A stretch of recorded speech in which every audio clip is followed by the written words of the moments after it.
vejo muita proximidade entre Kafka e Freud, né?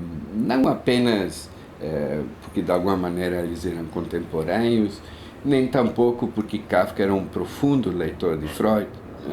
Freud nunca leu Kafka, mas também naquela época Kafka morreu, por assim dizer, quase que na sombra, né? Com pouca gente o conhecia, a não ser o círculo mais próximo, enquanto ele estava vivo. Mas não apenas que Kafka, então, é influenciado pela leitura de Freud, né? Mas a temática dele, né? O questionamento de toda a história a partir do núcleo familiar, né? Isto é muito próximo de Freud, né? Fazer essa ponte direta, né, entre o pai e as autoridades, né, entre o poder da casa e o poder maior, né. Já está nele todo o século XX, né, já está em Freud, em Kafka, vamos dizer assim, tudo aquilo que a filosofia, os autores das ciências sociais, enfim, vão trazer, que é de alguma maneira essa reflexão a respeito das autoridades, né? Dos limites e das possibilidades, da alienação.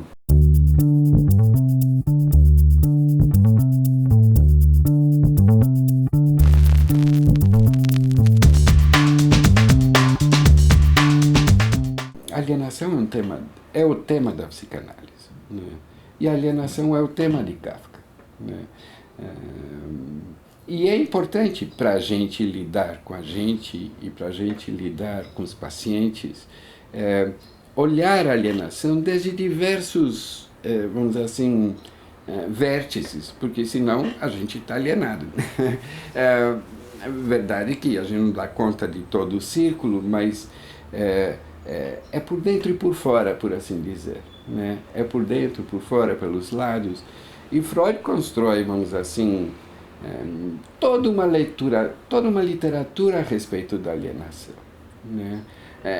O que não é pouco, né? É toda uma ficção sobre a alienação. O que quer dizer assim, ele sonha a alienação, né? Ele dá vamos dizer assim, ele dá uma representação onírica, né, para as diversas questões que estão em torno da alienação, né? E o que nós chamamos de sintoma nada mais é só do que, vamos dizer assim, vicissitudes da alienação, né? Da psicose e a histeria, né? Todas elas são formas de alienação, né? Como eu compreendo, né? Cada sintoma nada mais é do que o pedaço de nós, né, que conflita com nós e com o mundo. O que quer dizer? Que está alienado, né? É o pedaço de nós que não consegue ser, ou que consegue ser de uma maneira torta, né? Então, e Kafka tem muito a nos ensinar nesse sentido, né? Porque, vamos dizer assim, se Freud interpreta os sonhos da alienação e nos ensina a interpretá-los, a conhecê-los, a ver o que há de conflitivo, a nomear esse conflito, Kafka simplesmente o sonha, né? E isto não é pouco, porque é o sonho mais perfeito sobre a alienação. É outro paradoxo, né? Porque um sonho da alienação tão pleno já não é alienado, mas é plenamente alienação, né? Uma análise se propõe a desalienar. Acho uma bonita colocação, né? A encontrar... para mim, o inconsciente é um aspecto alienado de nós. Ele tem... eu acho que o inconsciente é um conceito muito complexo, né? Porque ele é um aspecto, vamos dizer assim, ele é uma área de potencialidade e ele é também a área onde está aquilo que a gente reprime, né? E eu adoro o termo repressão, por exemplo. Eu prefiro muito mais usar a palavra repressão do que recalque. Até porque, como latino-americano, acostumado aos N sistemas militares, eu como boliviano, enfim, teve um período que era golpe atrás de golpe. Repressão me parece algo dessa dinâmica externa de um poder, enfim, que põe para fora algo que deveria se manifestar, algo que é importante para a minha vida estar comigo e que não vamos dizer assim, está além de mim. Por exemplo, aqui falando, né, para vocês, eu acho que eu poderia ter palavras que dissessem melhor isto que eu estou dizendo agora, mas elas estão para além de mim, né? Acho que eu poderia ter elementos que permitissem encontrar,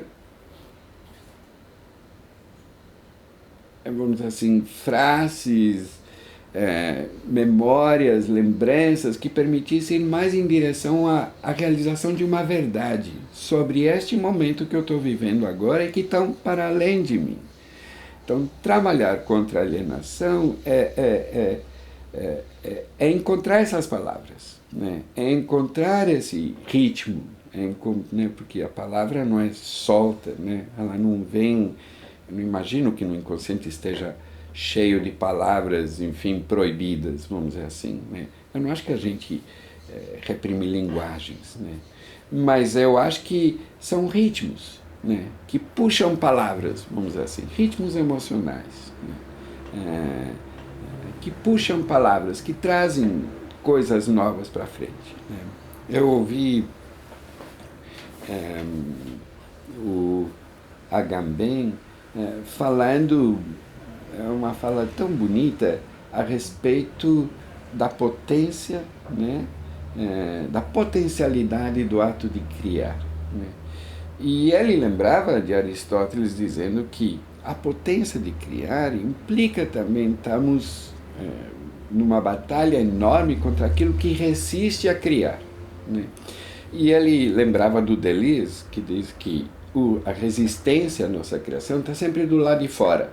A gente tem que batalhar contra aquilo que, vamos dizer, do lado de fora impede o nosso ato criativo, né?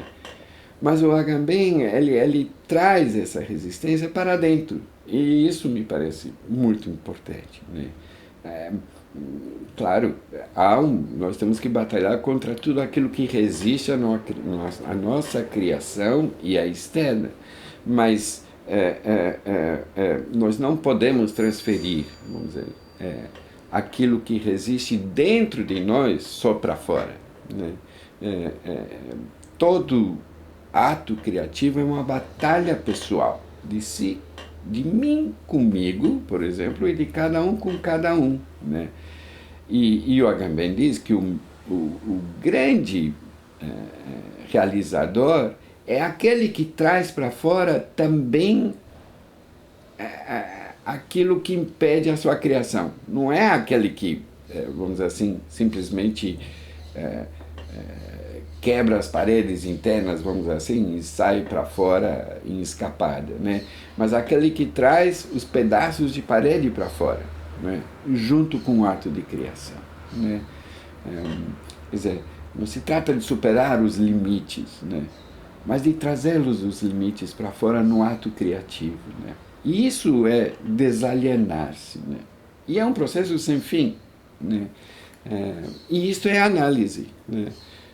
E na análise a gente vai atrás, enfim, do que há de alienado na vida de cada um e na relação que ambos, né, paciente e analista, têm, né, no sentido de ir ampliando essa relação, porque é disso que depende a análise, né?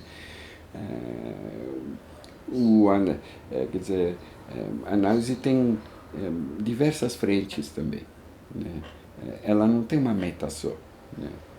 A análise não trabalha com um objetivo, vamos dizer assim, né? Vamos dizer assim, não se trata de analisar a minha vida, né? Mas é analisar as minhas relações, né? E isto quer dizer que é multidimensional, né? E de muitos níveis, né? Multinível, não sei como se diria, né? Mas a gente trabalha em muitas dimensões, em muitos níveis, com muitos horizontes, né? É uma espécie de caleidoscópio, né? E todas elas são sempre, acho que, buscas de desalienação. Né? O que me encanta na análise, né, é esse trabalho de desalienar. Né? E de ver pessoas na minha frente que também batalham por se desalienar. Né? Isto que dá à análise uma dimensão, vamos dizer assim, profundamente histórica, profundamente transformadora e até revolucionária, em cada nível. Né? Porque trata-se de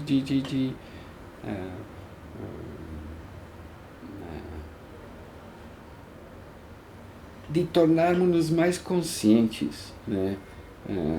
Se é que pode-se dizer assim, né? Freud diz assim, onde havia inconsciente, que haja consciência, né? Nesse sentido, a respeito de nós, e de nós em relação ao mundo, e de nós em relação a nós próprios. Né? Este tema da alienação, né, traz para mim profundamente a questão judaica. Né? E é isso que para mim vincula Kafka e Freud. Né? Para mim, aí sim, tem algum traço biográfico, vamos dizer, que me junta a Kafka e Freud, que é a questão do judaísmo. Né? Não que esses autores precisam deste elemento comum para a gente se relacionar, mas no meu caso, né, ter esta história judaica, isto me singulariza meu diálogo, vamos dizer assim, com estes autores, né? Tanto com Kafka quanto com Freud. E em Kafka, que é um autor que pensou muito o seu judaísmo, né? A questão da alienação se colocou, vamos dizer assim, Kafka descobriu as questões da alienação muito através da condição judaica dele. Né? Basta ler os diários dele para ver isto explicitado. E basta ler a obra dele para ver isto transformado, vamos dizer assim, em sonhos sobre a alienação, e que ele, de uma maneira incrível, soube, vamos dizer assim, generalizar, né, para as questões da alienação dos homens em gerais, mas a partir da especificidade da experiência dele, né, em relação à identidade judaica. Né? Esse era um dos elementos fundamentais em Kafka para lidar com a alienação, e que o levava a ter que analisar a relação dele com os pais, a estrutura familiar, etc. Né? Em Freud a coisa, o judaísmo é de outra maneira, né? Vivido de outra maneira. Eu, pessoalmente, o encontro da dimensão religiosa tem a ver com as minhas batalhas pela minha desalienação. Né? E um dos caminhos me leva à religiosidade judaica, né? Que é o avivo. Né? Esta é a minha batalha. Mas não sei se isto dá para generalizar. Né? Sei que, assim como, vamos dizer assim, todo analista leva para análise com seus pacientes os restos da sua autoanálise, né? Assim, a gente nunca vai analisar melhor um paciente do que é capaz de se analisar. Né? O limite que a gente tem para poder acompanhar os processos de análise de um paciente é o quanto a gente é analisável. Né? E todo analista, acho que leva, então, para o seu paciente, eu diria assim, os restos diurnos da sua análise. Né? E a minha religiosidade é o resto da minha análise, que eu não posso esconder dos meus pacientes pelas, vamos dizer assim, mazelas do judaísmo, por exemplo, usar essa kippah. Né? Então eu me apresento sempre como um religioso judaico. Né? Não posso não fazer isso. Né? E na minha experiência, né, isso trabalha tão a favor da análise, né? Como assim? Né? Freud nos diz que a gente tem que ser uma tela em branco, etc, etc, etc. Né? Toda a questão da neutralidade, etc. Mas para mim, pela minha experiência, eu vejo assim, que os pacientes aceitarem as minhas descobertas no meu processo de luta contra a alienação, me obriga, né, a me abrir para as novidades que possa vir do paciente na busca das descobertas na luta contra a sua alienação. Entende? Então, eu sempre se dá uma coisa meio às avessas, mas que eu sou muito grato aos meus pacientes, né? Cada paciente que chega aqui e resolve, vamos assim, iniciar uma análise comigo, está me dizendo, eu te aceito. E aí, isso me obriga a dizer, puxa, eu vou ter que te aceitar, né?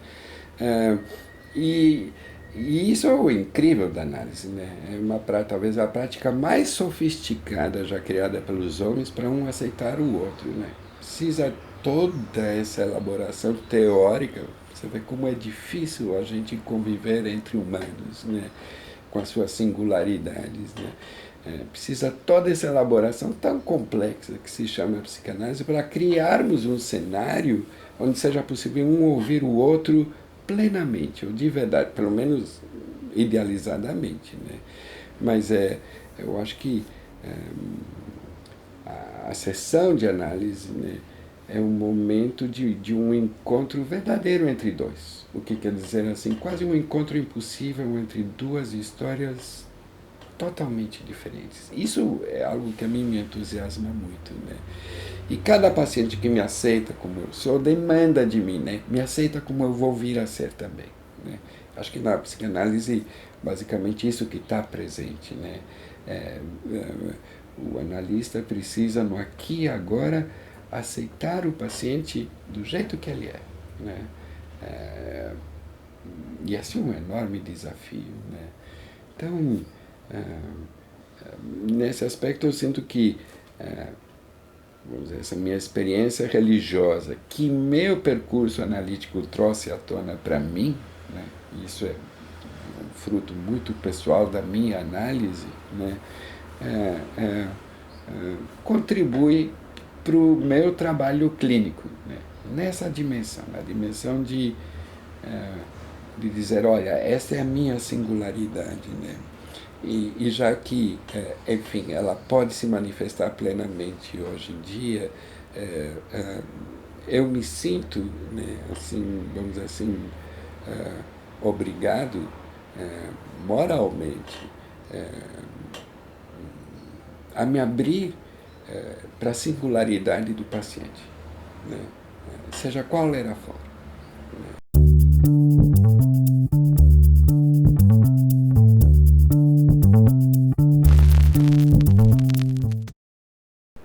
Olha, a relação de psicanálise e judaísmo, né, é tão complexa, né? Novamente, né? Se a gente for lembrar do que eu estava falando da alienação, Freud dizia no início da vida dele, quando ele começou a se firmar como psicanalista, ia ter discípulos, etc. O grande medo dele era, pronto, vamos dizer que isto é uma ciência judaica. E se ela for assim compreendida, isso vai ficar limitado e vai perder a sua potencialidade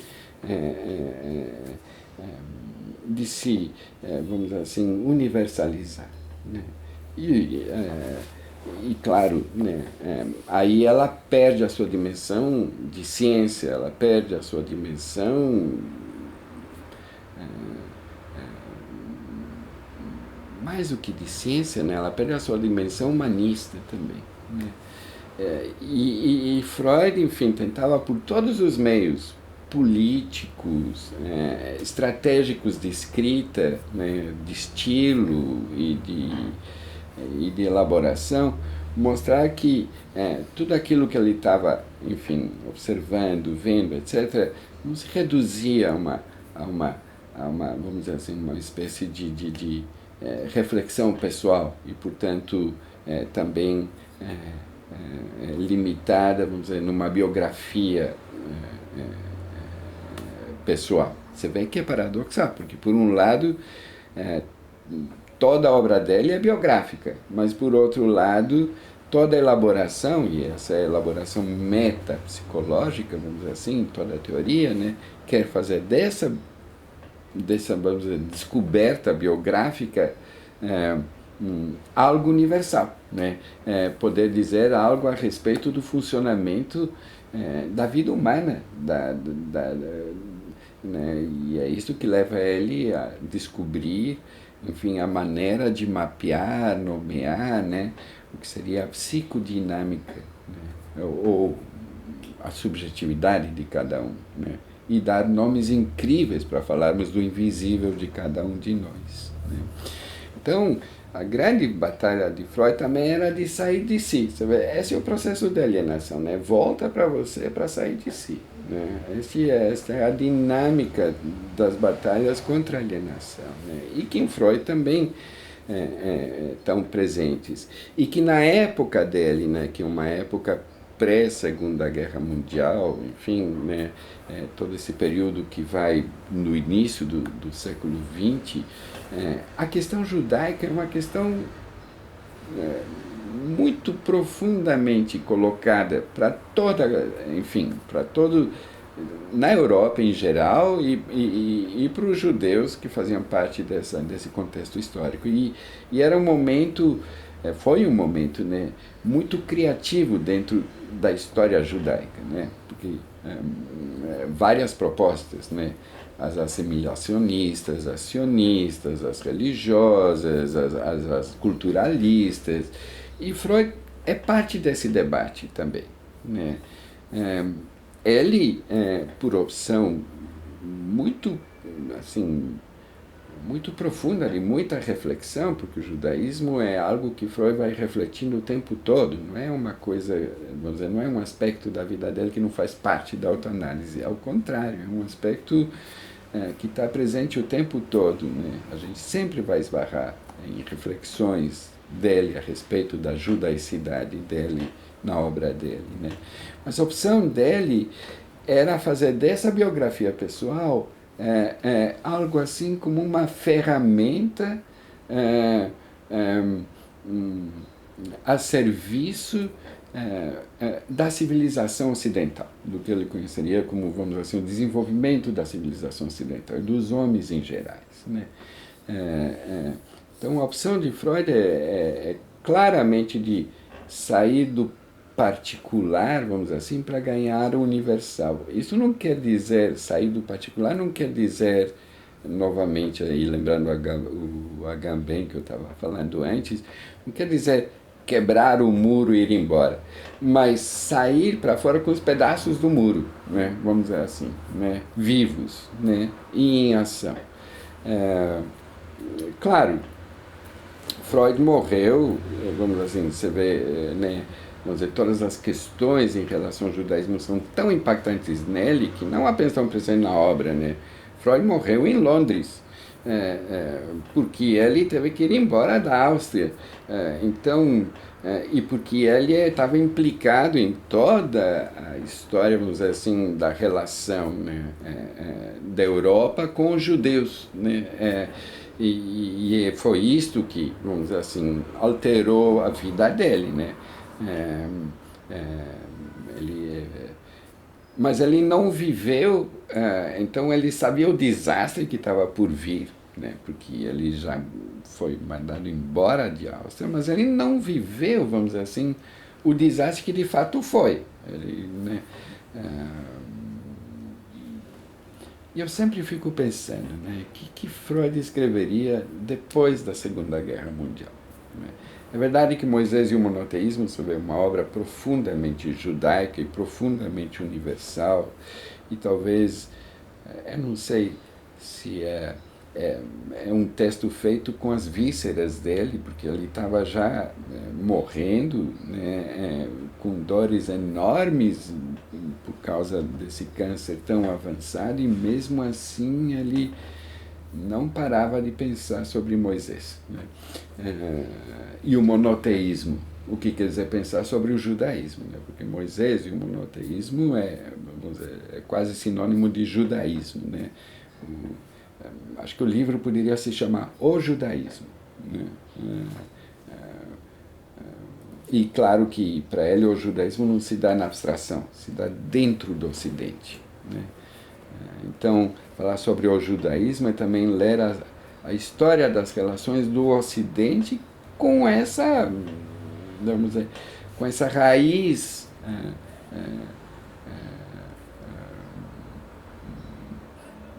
com essa raiz cultural que, vamos dizer, o povo judeu é portador, né? Eu estou falando do monoteísmo, né? A ideia de um Deus, né?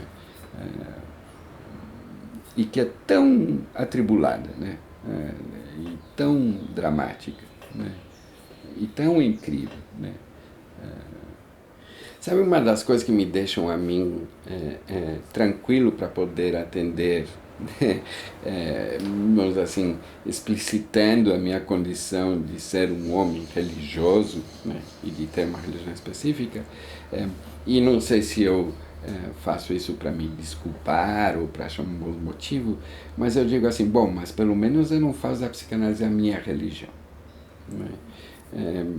Eu acho que a psicanálise pode ser tudo menos religião, né? Esse é outro paradoxo, né? Mas a psicanálise sempre lida com paradoxos, né? Quando a religião se torna, quando a psicanálise se torna uma religião, sabe, todo autor vai dizer que a religião é capaz de ter as mais belas palavras dos homens e os atos mais nefastos também, né? As guerras religiosas, as posturas dogmáticas, os fundamentalismos, é o que há de pior nos homens. E ela tem uma raiz religiosa profunda, né? Mas a religião também produz dinamismos que são, vamos dizer, os mais acalentadores para a vida humana também, né? Freud diz assim, a religião é uma ilusão. É maravilhoso ter ilusões, sabe? É o tal do objeto bom, né? O objeto bom é uma fantasia, né? E fantasia, qualquer fantasia, ela é muito próxima da ilusão, né? Não sei se são sinônimos, né? Se quando a gente fala fantasia está falando ilusão, né? Acho que não, mas sem dúvida toda a fantasia tem a potencialidade de suscitar uma ilusão, né? Negativa ou positiva, né? De amor ou de ódio, né? Quando eu digo odeio alguém, isso também é uma fantasia, isso também pode ser uma ilusão, né? E eu acho que quando a gente se aprofunda dentro das tradições religiosas, a gente vê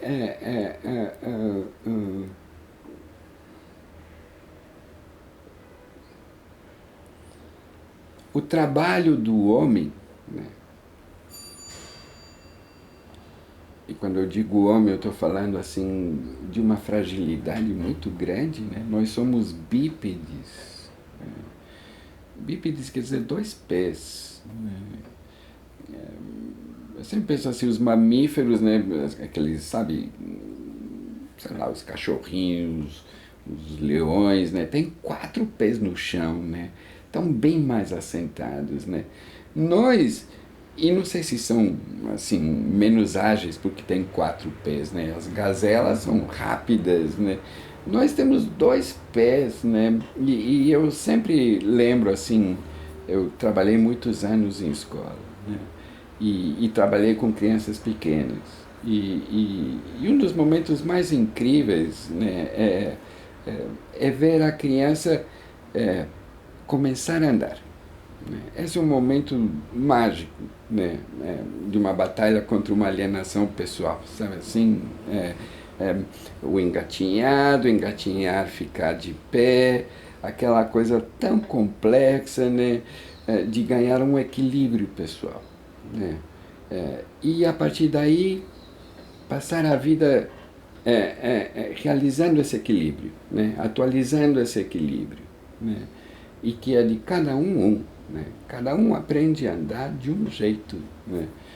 É, e a religião é todo um contexto que permite fortalecer esse equilíbrio, né? E é algo extremamente pessoal, né? Do ponto de vista judaico, por exemplo, é impossível fazer proselitismos, né? Porque religião não é algo que vem de fora para dentro, né? Aí vira dogma, né?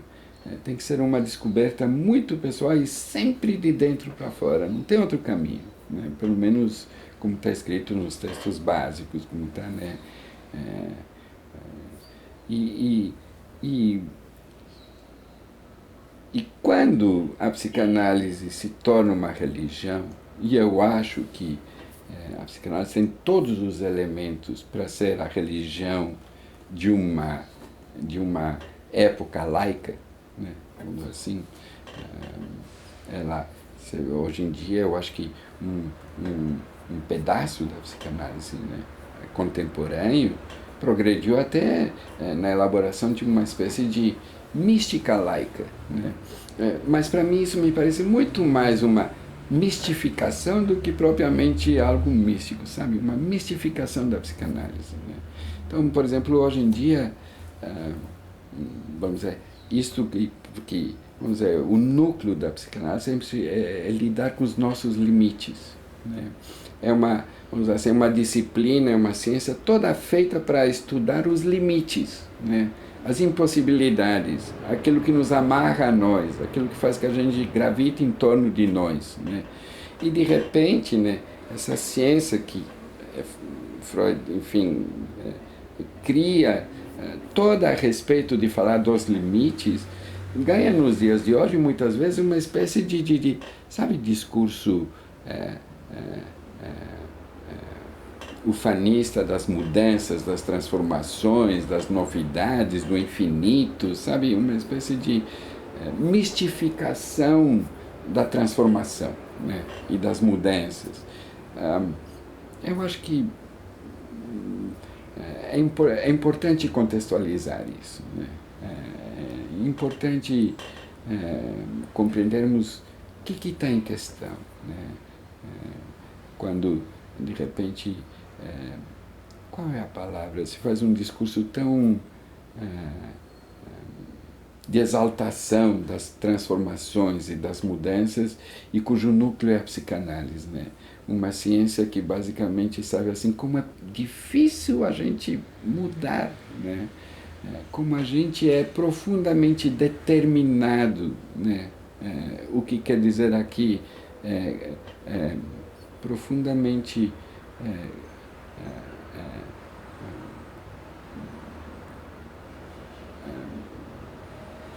constrangido, né, a sermos o que somos, né? E eu, nesse aspecto assim, sempre sou mais humilde, assim, né, assim, no sentido assim, eu sempre acho que a psicanálise tenta achar uma saída, né, ao lidar com as impossibilidades. Por isso eu acho a psicanálise bem mais perto de Kafka, de Beckett, da Odisseia, nessa viagem de retorno, de Dante, né, do que, sei lá, né, de uma espécie de viagem ao infinito, sabe assim? Muitos analistas hoje apresentam a psicanálise como se fosse uma espécie de viagem espacial em busca do eterno, do infinito, né? Eu acho isso uma religião laica, né? E que, sei lá, eu, pelo menos na análise que eu vivi, que eu consigo fazer com os meus pacientes, né? É tão difícil dar conta, sabe, das pequenas coisas que o infinito fica muito longe, né? O infinito, sim, com que acho que a psicanálise lida, é o infinito das impossibilidades, né? São tantos os modos da gente ser, vamos dizer, constrangido a ser o que somos, né? Que não dá tempo de estudar o infinito das possibilidades que a gente tem de ser o que a gente não é ainda, sabe assim?